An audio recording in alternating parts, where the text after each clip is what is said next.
The woman in the trunk is still alive. Our 4-year-old daughter cheerfully greeted her dad, who had just returned from a business trip after a week.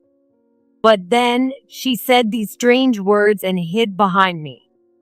When my husband, who had the car keys in his hand, turned pale and started shaking. Hey, don't say weird things. Knowing our daughter's unusual ability, I couldn't just ignore this. Because whatever she says always comes true. This is scary. What is my husband hiding? When the meaning of our daughter's words was finally revealed, a horrifying truth awaited us. My name is Katie, a 32-year-old housewife. After graduating from college, I joined my dad's company and met my husband, Mike. We got married 6 years ago, and I quit my job when I became pregnant, soon giving birth to our daughter, Sophia. Mike was overjoyed at Sophia's birth and treated me even more kindly than before. We have supported each other with love and gratitude, watching Sophia's grow. However, our happy life changed when Sophia turned 4. Mike, who had been so kind, suddenly became distant and cold. Hey, did you hear what I just said? What's wrong with you lately? You've been acting a bit strange. Unlike you, who sits around the house all day, I'm exhausted from work. Suddenly shouting, Mike grabbed the car keys roughly. Where are you going? A drive to clear my head. Being around you is suffocating. Ignoring my attempts to stop him, Mike drove off and didn't return until morning. Even on his days off, he found excuses to leave the house, and sometimes his clothes smelled of sweet perfume when he came back. He used to say that spending time with Sophia was the most important thing. Is he seeing any women? I couldn't stop these thoughts from swirling in my mind. However, I had no idea that I would soon witness something far worse than infidelity. That day, Mike returned home after a week-long business trip. Sophia was thrilled to see him after so long. But just as she was about to run to him, she stopped dead in her tracks with a strange expression. The woman in the trunk is still alive. Her words shocked me, and I gasped. Our daughter has an unusual ability to see things others can't. We first noticed it when she started talking. One day she said, "Grandma is coming." And a few minutes later, my mom, who lived nearby, showed up at our house. Surprised, I asked Sophia, "How did you know?" She said, "I saw my grandma walking towards us." Then similar things happened a few more times. The most shocking was 6 months after my grandmother passed away when I took Sophia to visit her grave. Sophia said, "Great-grandma says there's a ring behind her dresser." When we went to my grandmother's room at my parents' house, we found the ring exactly where she said. Mike, who loves anything occult, was thrilled and called it supernatural powers. Sophia's mysterious power seemed limited to our family and close surroundings, so I thought she might just be a little sensitive to spirits. But whatever she said always came true. So when I looked at Mike's face after Sophia's comment about the woman in the trunk, it was clear he was unsettled. He turned pale, and his hand holding the car keys started to shake. Hey, don't say weird things. But then he suddenly scolded Sophia, making her cry. Hey, don't yell all of a sudden. It scares Sophia. I'm tired from the trip, and she's saying strange things. That's no reason to yell without even asking what she meant. You scared her. Whatever. I've got important work documents in my car, so stay away from it. Mike shoved the car keys into his suit pocket instead of leaving them in the living room as usual and went to his room. I tried to comfort Sophia, baffled by Mike's behavior. Why is Mike so agitated? Of course, being told to stay away made me even more curious.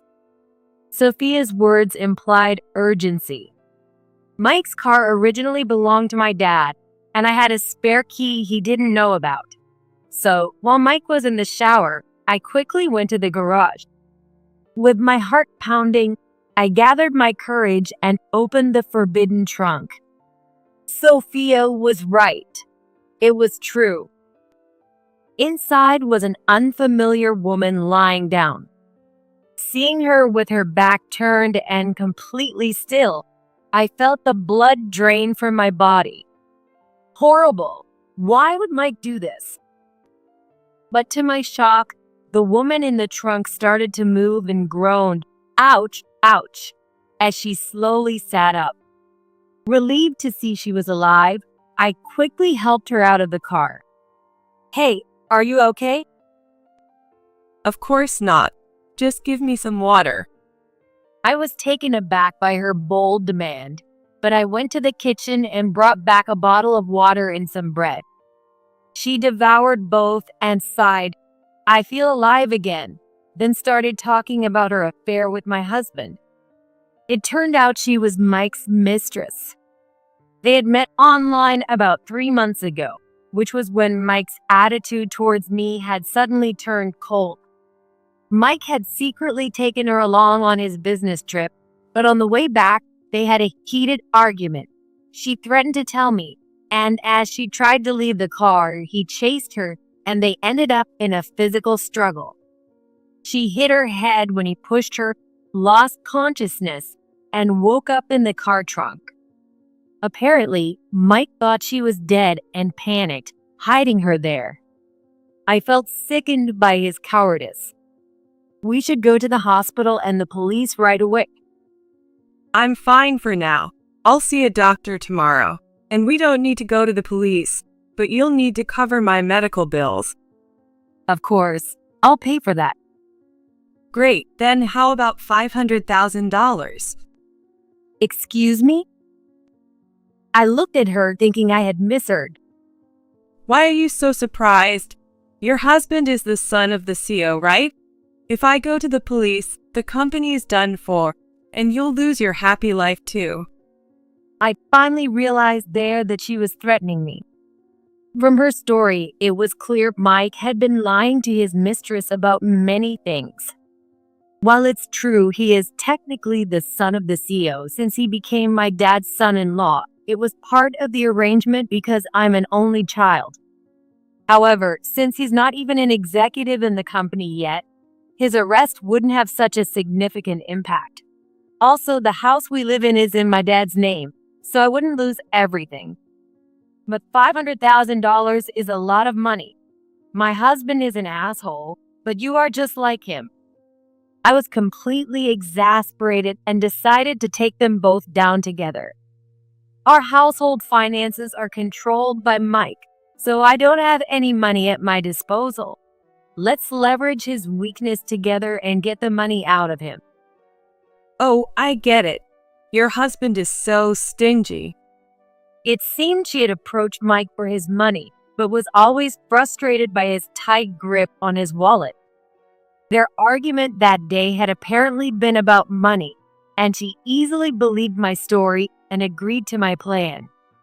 Once we had a plan, I hid her in my car parked next door and told her to wait there. Back in the house, I called my mom, who lives nearby, and briefly explained the situation, arranging for her to take care of Sophia that night. When Mike came out of the shower, he suspiciously watched Sophia being taken away by my mom. Sophia said there's a ghost in this house, and she's scared. Since what she says always comes true, I'm having a famous psychic come by tomorrow. I lied, subtly hinting that he only had tonight to deal with the contents of the trunk, making Mike's face turn pale. You look very pale. Are you all right? Perhaps you'd better confess. What are you talking about? I have nothing to hide. Really? I didn't ask anything like that. Shut up. Mike shouted at me with no real force and fled to the bedroom. That night, I pretended to sleep, waiting for Mike to make a move. As expected, it's 1 o'clock at midnight. Mike quietly got out of bed and left the bedroom. I followed him a bit later. He grabbed a shovel in the shed and got into his car in the garage, not knowing the trunk was empty. He drove off, and I quickly got into my car with a hidden woman and started following him. Mike headed towards a nearby mountain. The path was straightforward, so I kept a safe distance to avoid being noticed. I was worried that if we went too far up the mountain, our phones might lose signal. Luckily, I found Mike's car halfway up the mountain. I parked my car in some nearby bushes and, with his mistress, watched his movements. It was a bright moonlit night, and Mike had left the car lights on, making it easy to see. He started digging with a shovel, taking about an hour to finish the hole. Then he cautiously opened the trunk and was shocked to find the woman missing. Frantically, he began checking the car, even under the hood, clearly panicking. Look at him. He's totally freaking out. She pulled out her phone and called Mike. The sudden ringtone and her name on the screen made him visibly terrified even from a distance. When he nervously answered, she whispered in a low voice, "Boo." Mike threw his phone and tried to run, only to fall into the hole he had just dug. Taking advantage of the situation, she tousled her hair, smeared her face with lipstick, and stepped out of the car towards the hole. The air echoed with Mike's terrified screams, loud enough to shake the trees. Mike, why did you take my life? No, it wasn't on purpose. Please believe me. I loved you, Mike. I loved you too. I could never hurt you, Laura. It was an accident. Mike tried to crawl out of the hole but couldn't stand, trembling with fear. He kept trying to escape, but kept sliding back down like an animal trapped in quicksand. She picked up the shovel and started tossing dirt into the hole. Hey, stop it. What are you doing? I don't want to be alone. Let's sleep here together. No, please. I'll never forget you, Laura. Please forgive me. Mike finally broke down and started sobbing loudly. It was a pathetic sight, one I had never seen before. Maybe that's enough now? I was completely exasperated and walked over to her, standing in front of the hole. Katie, why? How long have you been there? I've been behind Laura the whole time.